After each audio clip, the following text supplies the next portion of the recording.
নমস্কার বন্ধুরা, আমি তুহিন। তুহিন রিভিউলজি চ্যানেলে আপনাদের প্রত্যেককে স্বাগত জানাই। এখন কথা বলবো নেটফ্লিক্সের নতুন সিনেমা ধুমধাম। তা এই সিনেমাটা আমি কালকে দেখে উঠলাম, তা কেমন কি লেগেছে এই সিনেমাটি আজকে মূলত আপনাদের সাথে সেটাই শেয়ার করব। তা এই সিনেমার প্রডিউস করেছে আদিত্য আধার, ইয়ামি গৌতমের হাজবেন্ড, এবং ইয়ামি গৌতমের যতগুলো সিনেমা আছে এখনকার দিনে বেশিরভাগ আদিত্য আধারই প্রডিউস করে। এবার এটা তাকে মেন স্ট্রিমে কেন নেওয়া হয় না, এই ইয়ামি গৌতম রে, সে কিন্তু একজন ভালো অ্যাক্ট্রেস। তাকে রিকগনাইজ কেন করা হয় না এটা আমি বলতে পারবো না, বাট তাকে কিন্তু অবশ্যই মেন স্ট্রিমে কিন্তু রেকগনাইজ করা উচিত, কারণ তার মধ্যে সেই পোটেনশিয়ালটা আছে যে একটা অ্যাক্ট্রেস হওয়ার, মানে অভিনেত্রী সত্তাটাও আছে, তার মধ্যে তার নায়িকা সত্তাটাও, যে কমার্শিয়াল নায়িকা হিসেবে যে তার যা যা এলিমেন্ট দরকার সেটাও কিন্তু ইয়ামি গৌতমের মধ্যে আছে। বাট তাকে কিন্তু সেইভাবে অ্যাপ্রিসিয়েট করাও হয় না এবং তাকে সেই জায়গাটাও দেওয়া হয় না। তৃপ্তি দিমনি যেরকম শুধু ভালো অভিনেত্রী, কিন্তু সে কিন্তু ভালো নায়িকা কখনোই নয়। কিন্তু দেখুন তৃপ্তি দিমনি কিন্তু পরের পর এই টাইপের সিনেমা কিন্তু করছে, তার অভিনয় যতই খারাপ থাকুক না কেন। এটা কিছুটা কপালেরও ব্যাপার থাকে, সে যাই হোক। আমি যদি এখন মূল রিভিউতে ফিরে আসি, তো এখানটা আমরা প্রতীক গান্ধী এবং ইয়ামি গৌতমকে দেখতে পাচ্ছি। এখানটা মূলত গল্প দেখানো হচ্ছে যে এক রাতের গল্প। হাজব্যান্ড ওয়াইফ তাদের অ্যারেঞ্জ ম্যারেজ হয়েছে এখানটা প্রতীক গান্ধী এবং ইয়ামি গৌতমের। এবার অ্যারেঞ্জ ম্যারেজ হওয়ার ফলে তাদের একটা রাত্রিবেলায় দুইজন লোক আসছে এবং তাদের কাছে একটা জিনিস চাচ্ছে, চার্লি বলে। এবং এই চার্লি জিনিসটা কি, এই পুরো জিনিসটা দেখতে হলে কিন্তু আপনাকে এই সিনেমাটা দেখে নিতে হবে নেটফ্লিক্সে গিয়ে, এবং এটা কেনই বা এদের পিছনে পড়ছে ইয়ামি গৌতম এবং প্রতীক গান্ধী সেটা জানতে হলে সব নেটফ্লিক্সে আপনাকে উত্তরটা খুঁজে নিতে হবে। তা দেখুন এই সিনেমাটা আমার কেমন লাগলো। এক কথায় বলতে গেলে আমার এই সিনেমাটা মানে ঠিকঠাক ওয়ান টাইম ওয়াচ লেগেছে। মানে খুব ভালোও না, আবার খুবও খারাপও না। দেখুন এই সিনেমার মধ্যে কিছু বক্তব্য দেওয়ার চেষ্টা করেছে মেকার্সরা।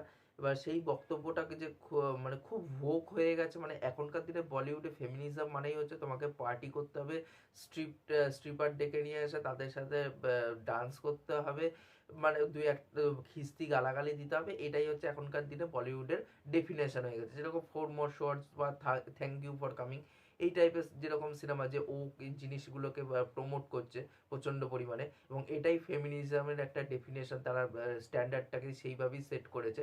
কিন্তু আমি সেটা মনে করি না, এবং সেটা নিয়ে এখানটা একটা বক্তব্য রাখা হয়েছে, এবং সেটা ইয়ামি গৌতমের মধ্যে বা একটা বড় মনোলগের মধ্যেই এটা রাখা হয়েছে। বাট সেটা কিন্তু একদমই ওয়ার্ক করে না, আমার ভালোও লাগেনি ওই জায়গাটা, যে ফেমিনিজম মানেই হচ্ছে নেশা করা, গাড়ি চালানো, খিস্তি মারা। এটা কখনো ফেমিনিজমের মানে ডেফিনেশন হতে পারে না। অন্যদিকে যদি প্রতীক গান্ধীর কথা বলি, তার কাজ কিন্তু আমার বেশ ভালো লেগেছে এখানটায়। তার অভিনয় এবং তার সাথে সাথে তার যে মানে কমেডি টাইমগুলো সেগুলো কিন্তু দারুণভাবে ওয়ার্ক করেছে।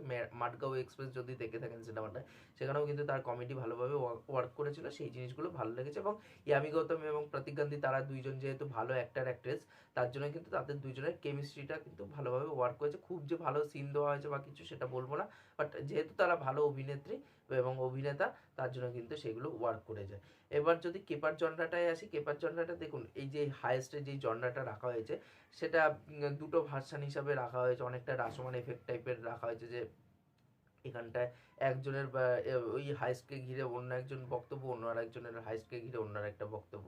তাই এই যে এই জিনিসগুলো, এই যে গোলমাল জিনিসগুলো, সেগুলো কিন্তু দেখতে ভালো লাগে। হ্যাঁ, খুব ডিটেলিং বা ডেপথে গিয়ে দেখানো হয়নি সেটা আমি বলবো না, বাট একটা ডিসেন্ট এন্টারটেনমেন্ট কিন্তু ওই হাইস্ট পোর্শনটা এবং এই কমেডি পোর্শনগুলো কিন্তু দিয়ে দিতে পারে।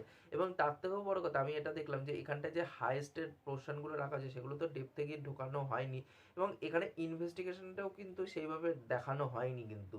আর এই যে এটা এক রাতের গল্প, একটা আর্জেন্সি ফিল হবে, কারণ এই এক রাতের গল্প কিন্তু খুব আমার দেখতে ভালো লাগে। এই জনরাতে যে এক রাতের বা একটা দিনের পুরো গল্প, সেইখানটায় যে আর্জেন্সি ফিলটা হয় সেটা আমার খুব ভালো লাগে, কিন্তু এখানটায় সেটা কিন্তু হয়নি।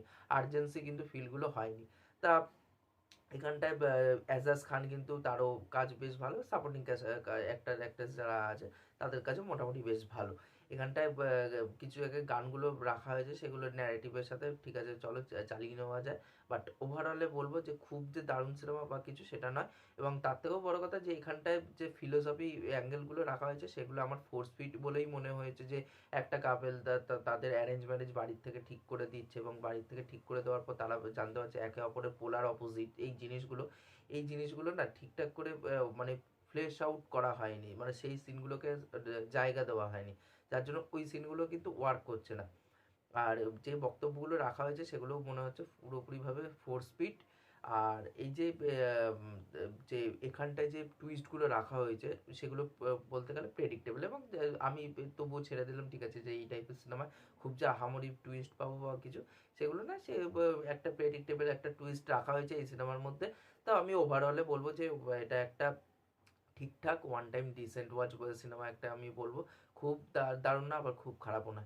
যারা এই সিনেমাটা দেখেছেন তারা অবশ্যই নিচে কমেন্ট করে জানান যে আপনাদের এই সিনেমাটা কেমন কি লেগেছে। আর এই ভিডিওটি ভালো লাগলে অবশ্যই লাইক শেয়ার সাবস্ক্রাইব করে পাশে থাকবেন। এখনকারের মতন টাটা, বাই।